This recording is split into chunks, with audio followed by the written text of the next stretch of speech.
তো প্রিয় শিক্ষার্থী, আজকে এবার আমরা অনুশীলনী 9.1 এর 15 নাম্বার এবং 16 নাম্বারের সমাধানের দিকে যাচ্ছি। লক্ষ্য করো, শুরুতে আমরা 15 নাম্বারটা করব।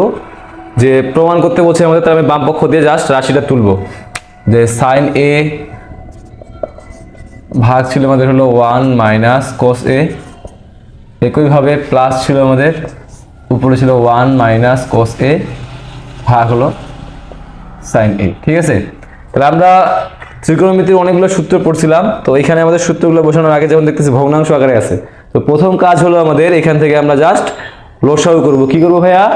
লসাগু করব। এই অঙ্কগুলো জাস্ট দুটো ক্ষেত্রে সেম, লসাগু করলেই হবে। তাহলে আমরা নিচের দিকে আগে লসাগু করব। তাহলে দেখো এখানে কি ছিল আমাদের 1 মাইনাস কস, আর কি ছিল বলো? সাইন। এখন লসাগুর ক্ষেত্রে তোমাদের নিয়মটা বলছিলাম, আমি যদি মিলে যায় তাহলে একটা নিব, আর না মিললে কি সবগুলোকে নিতে হবে। তুমি দেখো 1 মাইনাস কস এবং সাইন দুটো আলাদা আলাদা রাশি, তা দুটোকে আমরা নিছি লসাগু হিসেবে। এবার আমাদের কাজ হলো লসাগুর নিয়মটা কি ছিল বলো? মিলগুলোকে বাদ দিব, আর না মিললে কি করবো ভাইয়া? গুণ করে দিব। ঠিক আছে, তুমি দেখো 1 মাইনাস কস মিলে গেছে বাদ।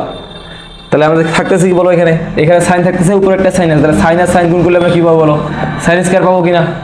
একইভাবে প্লাস ছিল প্লাস, আবার তুমি লক্ষ্য করো এখানে সাইন এবং সাইন মিলে গেছে বাদ। তাহলে এখানে একটা 1 মাইনাস কোস ছিল, এখানে একটা 1 মাইনাস কোস আছে। আর কি থাকতেছে বলো? 1 মাইনাস কোস এর উপর কি থাকবে? হোল স্কয়ার থাকবে। বুঝতে পারছি কিনা আমাকে বলো? জাস্ট লসাগু করছি এখানে। ঠিক আছে, আচ্ছা এইবার তুমি দেখো সাইন স্কয়ার, এটা কোনো পরিবর্তন করলাম না আমরা। ঠিক আছে, এবার তুমি দেখো এইটাকে 1টাকে ধরো এ, কোসটাকে ধরো বি। তাহলে দেখো তো A minus B whole square সূত্র কিনা? আমরা একদম বীজগণিত রাশির অধ্যায়ে পড়ছিলাম যে A minus B whole square একটা সূত্র ছিল। সূত্রটা হলো যে A square minus 2ab plus B square. তাহলে এই সূত্র যে আমি একটু বসাই, তুমি দেখো এ মানে হলো আমাদের 1 আর বি মানে কি কোস। তাহলে সূত্র আমাকে বলছে আগে এ স্কয়ার নিব। তাহলে আমি লিখলাম যে এ স্কয়ার মাইনাস 2, এ মানে হলো 1, বি, তাহলে বি মানে হলো আমাদের কোস। ঠিক আছে, প্লাস বি স্কয়ার, তাহলে বি মানে কি বলো? কোসের উপর জাস্ট স্কয়ার। তাহলে সূত্রটা জাস্ট আমি বসিয়ে দিলাম। আর নিচের দিকের মধ্যে কোনো পরিবর্তন করবো না আমরা, যে 1 মাইনাস কস এবং সাইন এটা যা ছিল তাই আছে। বুঝতে পারছো কিনা ভাইয়া বলো আমাকে? ঠিক আছে, এইবার তুমি লক্ষ্য করো এখানে সাইন স্কয়ার ছিল, এই যে এখানে শেষে কোস স্কয়ার আছে, এই দুটোকে জাস্ট আমরা এক জায়গায় লিখবো। তাহলে লিখো যে সাইন স্কয়ার এ ছিল প্লাস আমরা কি করবো? কোস স্কয়ার এ, এই দুটাকে জাস্ট করলাম এক জায়গায় লিখলাম, সাজা লিখলাম এক কথায়। ঠিক আছে, তারপর আমাদের কি ছিল বলো? এখানে 1 এর উপর স্কয়ার করলে কি হবে? জাস্ট 1, আর এখানে মাইনাস 2 এর কত হবে? 2, তাহলে 2, তাহলে মাইনাস 2 আর কি কোস যা ছিল আমাদের তাই আছে, এটা কোনো পরিবর্তন নেই। বুঝতে পারছি কিনা আমাকে বলো? নিচের দিকের মধ্যে 1 মাইনাস কস এবং সাইন, তাহলে যে 1 মাইনাস কস এবং ছিল আমাদের হলো সাইন, এটার মধ্যে আমরা কোনো পরিবর্তন করি নাই। ঠিক আছে, দেখো এখন তুমি একটা সূত্র জানি আমরা, যে sine square plus cos square. আমরা সূত্র পড়ছিলাম যে sine square plus cos square সূত্র কি ছিল? যে sine square theta plus cos square theta, সূত্র ছিল আমাদের 1। তাহলে তুমি দেখো এখানে sine square plus cos square পাইছো কিনা? তাহলে যে 1 লেখা যায়। তাহলে এখানে যেন আমরা করবো বাকিটা জাস্ট করবো, জাস্ট একটা 1 বসাই দিব। তাহলে তুমি দেখো জাস্ট আমরা সূত্রটা বসাচ্ছি 1, তাহলে sine square plus cos square এর জায়গায় কি বসাবো ভাইয়া? একটা জাস্ট 1 বসাই দিব, যে 1 বসালাম। আর আমাদের কি প্লাস 1 মাইনাস 2 cos ছিল, যা ছিল তাই আছে। প্লাস 1 মাইনাস 2 cos, এগুলোর মধ্যে কোনো পরিবর্তন নাই, যা ছিল তাই আছে। ঠিক আছে, আর নিচের দিকেরটা কি ছিল? 1 মাইনাস cos আর কি ছিল? সাইন। ঠিক আছে, এগুলোর মধ্যে কোনো পরিবর্তন করলাম না। এইবার তুমি একটু দেখো তো এখানে 1 1 যোগ করলে কত হবে ভাইয়া? 2 হবে না? তাহলে এখানে কি থাকছে আমাদের? 2, আর কি থাকছে? 2 মাইনাস cos। তার বসাও যে 2 ছিল মাইনাস 2 cos, কোনো পরিবর্তন করলাম না আমরা। আর নিচের দিকে ছিল আমাদের যেই মানটা, ওটা কোনো পরিবর্তন নেই, যা ছিল তাই আছে। 1 মাইনাস cos আর কি ছিল? সাইন, যা ছিল তাই আছে। এবার তুমি একটু লক্ষ্য করো দুইটার মধ্যেই, এই দুইটার মধ্যে লক্ষ্য করো তো 2 আছে কিনা ভাইয়া? একটা 2 তাহলে কমন নেওয়া যায়, তো একটা 2 কে আমরা কমন নিব। কমন নেওয়া মানে কি বলছিলাম? বাদ দেওয়া। তাহলে এখানে 2টা যদি বাদ যায় তাহলে কিছু থাকবে এখানে, আর কিছু মানে কিন্তু একটা কি আছে? 1 আছে। মাইনাস ছিল মাইনাস, আবার 2 কমন নিব মানে 2 কে বাদ দিব, থাকছে আমাদের কি? cos লিখলাম। আর নিচের দিকে আমাদের যা ছিল তাই আছে, যে 1 মাইনাস cos আর সাইন আমাদের যা ছিল তাই আছে। বুঝতে পারছো? আচ্ছা, এবার আমরা কি করবো? যে উপরে 1 মাইনাস cos, নিচে 1 মাইনাস cos, এগুলো হলো কাটা গেছিল, বাদ গেছে। তাহলে থাকতেছে আমাদের এখানে 2টা যা ছিল তাই আছে, আর উপরে যেহেতু কেউ নেই এমনি একটা 1 লিখতে পারি আমরা, আর জাস্ট সাইন এটা যা ছিল তাই আছে। এখন তুমি বসাও বলো, 2 থাকলো 1 ভাগ সাইন, এটা কার সূত্রে বলো তো? আমরা একটা কোসেকের সূত্র পড়ছিলাম, মনে আছে? যে কোসেক সমান সমান কি ছিল ভাইয়া? যে 1 মাইনাস সাইন। তাহলে এই জায়গায় আমরা কি লিখতে পারি? কোসেকের সূত্র 1 ভাগ সাইন। ঠিক আছে, তো 1 ভাগ সাইন মানে হলো আমাদের কোসেক। এখন দেখো তোমার প্রমাণটা কি করতে বলছিল? 2 কোসেক প্রমাণ করতে বলছিল, দেখো প্রমাণ আসছে কিনা? তাহলে আমরা এখান থেকে কি লিখতে পারি বলো, ডান পক্ষ প্রমাণিত। বুঝতে পারছো কিনা আমাকে বলো, ঠিক আছে? এখান থেকে আমাদের হলো ডান পক্ষ প্রমাণিত।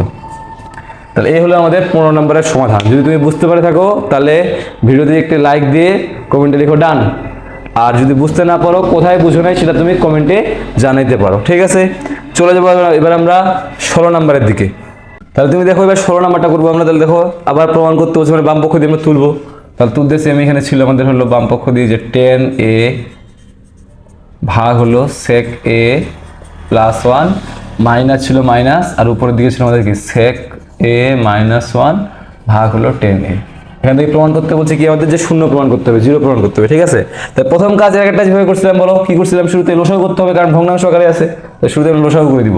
তাহলে সূত্র কিভাবে বলো আমাকে, যে sec প্লাস 1 এখানে বসলাম আমরা, কারণ লসাগুর নিয়মটা কি বলছিলাম আমাকে বলো, যে মিল থাকলে একাধিক থাকলে একটা নিব, আর যদি মিল না থাকে তাহলে সবগুলো নিতে হবে। তাহলে তুমি দেখো sec প্লাস 1 আর 10 কোনো মিল আছে নাই, তাহলে দুটোকে আমরা নিছি। এইবার তোমার নিয়মটা কি বলছিলাম বলো, মিলে গেলে বাদ দিব। তাহলে sec প্লাস 1 sec প্লাস 1 মিলে গেছে বাদ না, আগেরটার মতো করে ভাইয়া।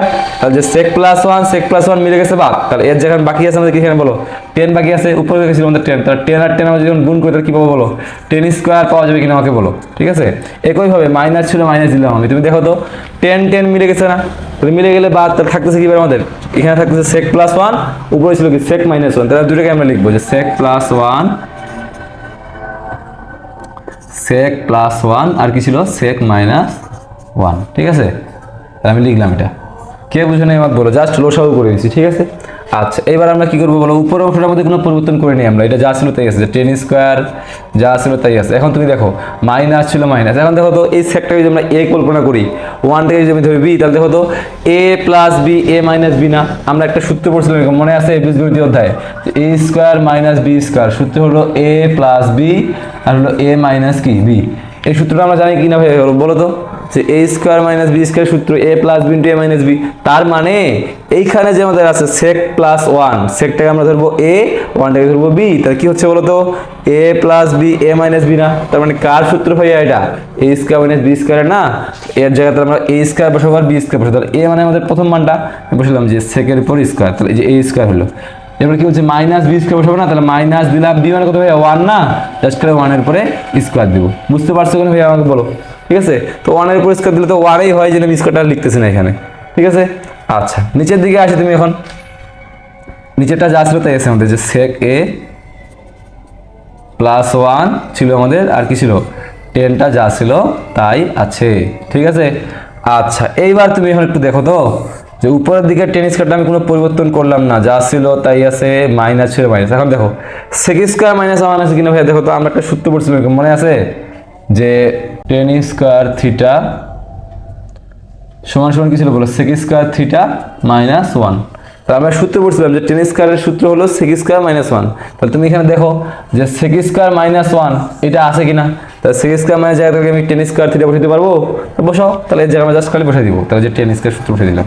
কারণ sec স্কয়ার মাইনাস 1 এর সূত্র কি ভাইয়া 10 স্কয়ার, ঠিক আছে? এখন দেখো নিচেরটার মধ্যে কোনো পরিবর্তন করিনি আমরা, যে sec a প্লাস 1 আর ছিল আমাদের 10, এটা কোনো পরিবর্তন হলো না, যা ছিল তাই আছে, ঠিক আছে? আচ্ছা এবার তুমি একটু লক্ষ্য করো তো, 10 স্কয়ার এবং 10 স্কয়ার কই না, তাহলে আমাদের এগুলো কাটা গেছে। তো কাটা গেলে কি থাকবে বলো, উপরে কিছু নেই, মানে কি আছে ভাইয়া বলো তো, জিরো আছে এখানে, সবগুলো যদি কাটা যায় তা কি থাকতেছে, জিরো থাকতেছে।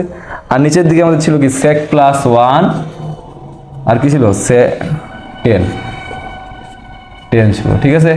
এখন তুমি একটু লক্ষ্য করো তো, 1 দিয়ে মানে 0 দিয়ে যদি আমরা যে কোনো সংখ্যাকে ভাগ করি তাহলে কি হয়, 0 হয় না? তার মানে কি এই অ্যান্সারটাকে আসলে আমাদের 0। তাহলে আমরা কি লিখতে পারি, ডান পক্ষ প্রমাণিত। তাহলে দেখো তুমি প্রমাণটা মিলছে কিনা আমাদের, ঠিক আছে? 0 আমাদের প্রমাণ করতে বলছিল। তাহলে এই হলো তোমার 15 এবং 16 নম্বর। তো ভিডিও যদি ভালো লাগে তুমি লাইক দিয়ে তোমার বন্ধুদের সাথে শেয়ার করে দাও।